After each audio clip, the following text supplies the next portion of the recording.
এখন আমরা দেখব কুলম্বের সূত্রের ভেক্টর রূপ। কুলম্বের সূত্র কি, কোন ক্ষেত্রে প্রযোজ্য, কিভাবে লিখতে হয়, এসব ধারণা আমরা আগে পেয়েছি। তাহলে এখন আমরা যেটা দেখব সেটা হচ্ছে কুলম্বের সূত্রের ভেক্টর রূপ। আগের আলোচনার যদি সামান্য রিক্যাপ আমরা করি তাহলে দেখব দুটো আধানের মধ্যে স্থিরতাড়িতিক আকর্ষণ বল কতটা সেইটা কুলম্বের সূত্র থেকে জানতে পারা যায়। শূন্য বা বায়ু মাধ্যমের ক্ষেত্রে 1/4πε0 q1 q2 by r square, এটা ছিল ওই বলের মান। এখন আমরা প্রত্যেকেই জানি বল ভেক্টর রাশি, তার মানে এই সমীকরণটার একটা ভেক্টর রূপ থাকবে, সেই ভেক্টর রূপটাকেই আমরা কুলম্বের সূত্রের ভেক্টর রূপ হিসেবে প্রকাশ করছি। এখানে আমাকে কি করতে হবে, এই সমীকরণটাকে ভেক্টর রূপে প্রকাশ করতে হবে। যদি বাঁদিকের জিনিসটি একটি ভেক্টর রাশি হয় তাহলে ডান দিকের কোনো একটা টার্মকে অবশ্যই ভেক্টর হতে হবে। এখানে ভেক্টর হওয়ার মতো টার্ম কি আছে, 4π সংখ্যা হতে পারে না। ε0 মাধ্যমের একটা ধর্ম, এটাও স্কেলার রাশি। q1 q2 দুজনেই আধান, এরাও স্কেলার রাশি। পড়ে রইল আর বা এদের মধ্যবর্তী দূরত্ব। হ্যাঁ, মধ্যবর্তী দূরত্ব একমাত্র ভেক্টর হতে পারে যদি আমরা তার দিকটা নির্দিষ্ট করে দিই। তাহলে কুলম্বের সূত্রকে যদি ভেক্টর রূপে লিখতে হয় তাহলে এই বলের সাথে সাথে পাশের অংশের দূরত্বটাকে আমাকে ভেক্টর হিসাবে প্রকাশ করতে হবে। এটি হলো কুলম্বের সূত্রের ভেক্টর রূপ। তাহলে আমরা এখন কি করব, এই যে আর ছিল, এই আর এর যদি দিক নির্দিষ্ট করে দেওয়া হয় তাহলে আমরা সেই দিকটাকে আর ইউনিট ভেক্টর হিসাবে প্রকাশ করতে পারি। এদিকে আর ইউনিট ভেক্টর লেখার অর্থ হলো এই বলটারও একটা ভেক্টর চিহ্ন চলে আসবে। তাহলে আমরা কি দেখলাম, এফ ভেক্টর সমান 1/4πε0 q1 q2 by r square into R unit vector. এই আর ইউনিট ভেক্টরটা বোঝাচ্ছে যে এর দিকটা নির্দিষ্ট করে দেওয়া হয়েছে। এখন আমরা এটাও জানি যে আর ভেক্টর সমান mod of R into R unit vector বা আর ইন্টু আর ক্যাপ। তাহলে এখান থেকে আমরা কি লিখতে পারি, আর ক্যাপ সমান আর ভেক্টর বাই আর। এই জিনিসটাই যদি উপরোক্ত সমীকরণ আমরা বসিয়ে দিই কি পাবো, 1/4πε0 q1 q2 by R cube into R vector. এটাই হলো কুলম্বের সূত্রের ভেক্টর রূপ, 1/4πε0 q1 q2 by R cube into R vector. আমরা একটা সাধারণ ধারণা পেয়ে গেছি যে কুলম্বের সূত্রকে কিভাবে ভেক্টর হিসেবে লিখতে পারি। এখন এই ধারণাকে কাজে লাগিয়ে আমরা একটা নির্দিষ্ট কেস এখানে স্টাডি করব। সেই কেসের কতগুলো পয়েন্ট আমাদের বলে দেওয়া থাকবে, সেই পয়েন্টের ভিত্তিতে জাজ করে আমরা সেই কেসটার জন্য কুলম্বের সূত্রের ভেক্টর রূপটাকে লেখার চেষ্টা করব। তাহলে কেস স্টাডির জন্য প্রথমে আমাকে একটা ছবি আঁকতে হবে। তাহলে এই অংশটা হয়ে যাওয়ার পর আমরা একটা পার্টিকুলার কেস স্টাডিতে চলে যাই। এখন এই কেস স্টাডিতে আমাকে বলছে একটা মূল বিন্দু আছে যার নাম হচ্ছে ও, এটা অরিজিন। এই মূল বিন্দু ও থেকে r1 দূরত্বে একটি বিন্দু আছে এ এবং r2 দূরত্বে আরেকটি বিন্দু আছে বি। এ বিন্দুতে মনে করি q1 আধান বসে আছে, বি বিন্দুতে q2 আধান বসে আছে। তাহলে এই q1 আর q2 আধানের মধ্যে আকর্ষণ বা বিকর্ষণ বল কাজ করবে এদের সংযোগকারী সরলরেখা বরাবর। এই সরলরেখা বরাবর যে আকর্ষণ বলটা কাজ করবে তার মান কুলম্বের সূত্র থেকে আমরা পেয়েছি। এখন প্রশ্ন হচ্ছে যে q1 কিছুটা বল q2 কে দিতে পারে, আবার q2 ও কিছুটা বল দিয়ে q1 কে আকর্ষণ বা বিকর্ষণ করতে পারে। তাহলে আমাদেরকে এক্ষেত্রে দুটো ধারণাকেই কাজে লাগাতে হবে। প্রথম ধারণা, q1 দ্বারা q2 এর উপর প্রযুক্ত বল, তার নাম আমরা দিলাম F12, অর্থাৎ q1 q2 কে কতটা বল প্রয়োগ করছে F12, এইটা আমাকে বের করতে হবে।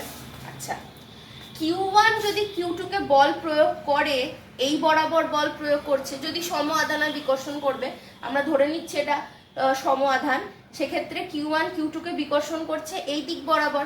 এখন এই দিকটার মান কত হবে কি করে বের করব? যদি ভালো করে অবজার্ভ করি, এটা একটা ত্রিভুজ তৈরি করেছে ও A B.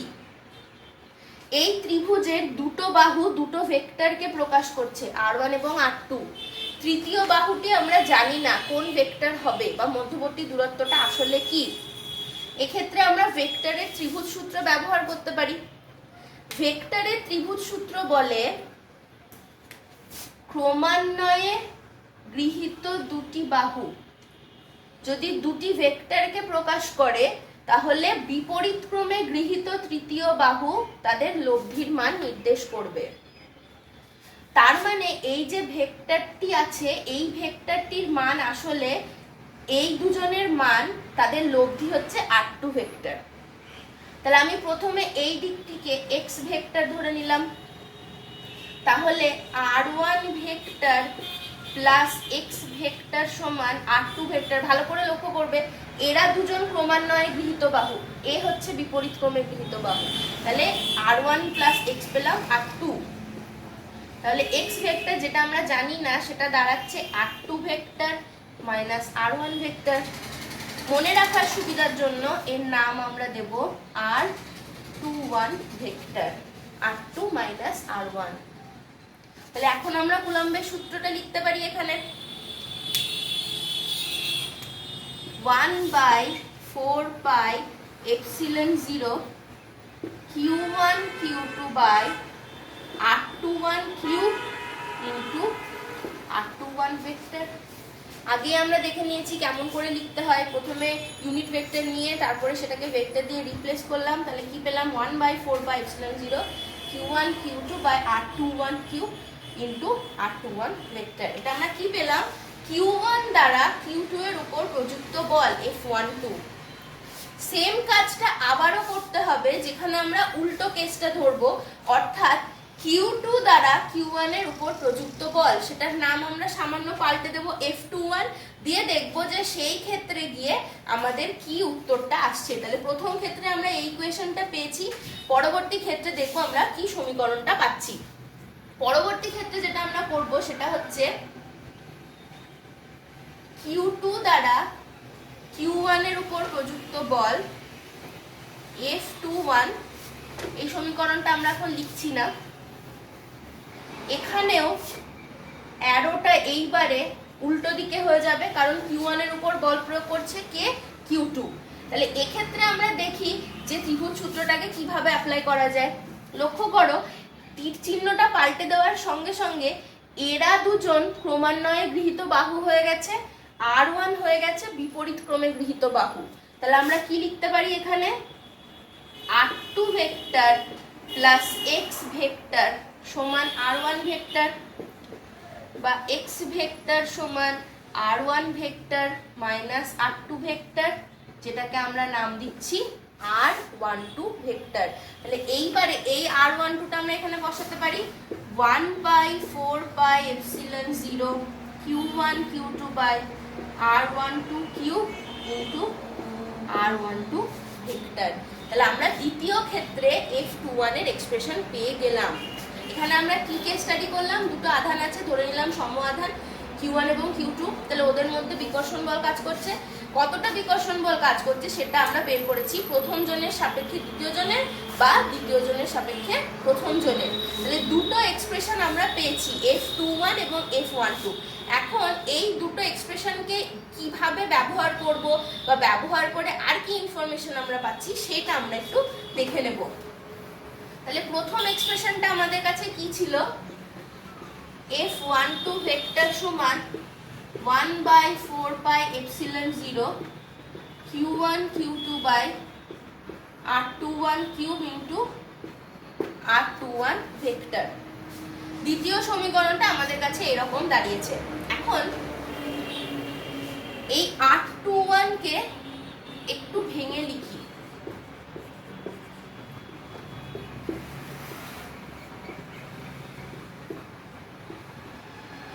R2 vector minus R1 vector. এবার ভালো করে দেখো, এই যে r21³ জিনিসটা আছে, এটা আসলে এই দূরত্বের শুধু মানটাকেই বোঝাচ্ছে। আমি যদি শুধু মান নিয়ে কাজ করতাম তাহলে x এর মান উভয় ক্ষেত্রেই সমান, কারণ এই দাগটার তো দৈর্ঘ্য তো পাল্টায়নি, তাহলে x এর মান উভয় ক্ষেত্রেই সমান। তাহলে এই ম্যাগনিটিউড, এই r21 কে আমরা শুধু r দিয়েও লিখতে পারি। অর্থাৎ আমি বলতে চাইছি যে magnitude of r21, magnitude of r12 দুজনেই r এর সাথে সমান। তাহলে আমি এখানে r³ লিখতে পারি। এইবারে আমি একটা মাইনাস চিহ্ন কমন নিচ্ছি, 1/4πε0 q1 q2/r³ r1 minus r2। এখানে আমরা r1 মাইনাস r2 সমান r12 লিখে রেখেছি, 1/4πε0 q1 q2/r³ into r12 vector. যদি ভালো করে ভেবে দেখো, এইটা কিন্তু f21 এর এক্সপ্রেশন। তাহলে লাস্ট লাইনে গিয়ে আমরা দেখছি f12 এবং f21 আসলে মানের দিক থেকে এক, কিন্তু দিক বরাবর আলাদা হওয়ায় একটা নেগেটিভ বা মাইনাস চিহ্ন চলে এলো। সুতরাং এই f12 এবং f21 পরস্পর সমান এবং বিপরীতমুখী বল। এই লাইন বা এই এক্সপ্রেশনটা নিউটনের তৃতীয় সূত্রকে স্যাটিসফাই করে। প্রত্যেক ক্রিয়ার সমান ও বিপরীতমুখী প্রতিক্রিয়া আছে। তার মানে যদি q1 q2 কে f12 বল দেয়, q2 ও q1 কে f21 বল দেবে, এবং এই দুজনে পরস্পরের ক্রিয়া ও প্রতিক্রিয়া হবে। তার প্রমাণ এখানে যে দুজনের মান সমান, দিক আলাদা হওয়ায় একটা নতুন করে নেগেটিভ চিহ্ন চলে এলো। তাহলে আমরা এই আলোচনায় কি দেখলাম? কুলম্বের সূত্রকে কি করে ভেক্টর হিসেবে লিখতে হয়। একটা কেস স্টাডি করলাম, সেই কেস স্টাডিতে দেখলাম যে একজন আধান যদি আরেকজন আধানের উপর কিছুটা বল প্রয়োগ করে, তাহলে অপর আধানও প্রথম আধানকে কিছুটা বল দেবে, তার মান এবং অভিমুখ হবে সমান এবং বিপরীত। তাহলে এখান থেকে আমরা দেখছি যে কুলম্বের সূত্র নিউটনের তৃতীয় গতিসূত্রকেও মান্যতা দিচ্ছে। এখানে আমাদের কুলম্বের সূত্রের ভেক্টর রূপের আলোচনা শেষ। তাহলে কুলম্বের সূত্র কি, কোথায় কাজ করে, কিভাবে কাজ করে এবং তার ভেক্টর রূপ কি হতে পারে, সেটা আমরা এই আলোচনার মধ্যে দিয়ে দেখতে পাচ্ছি।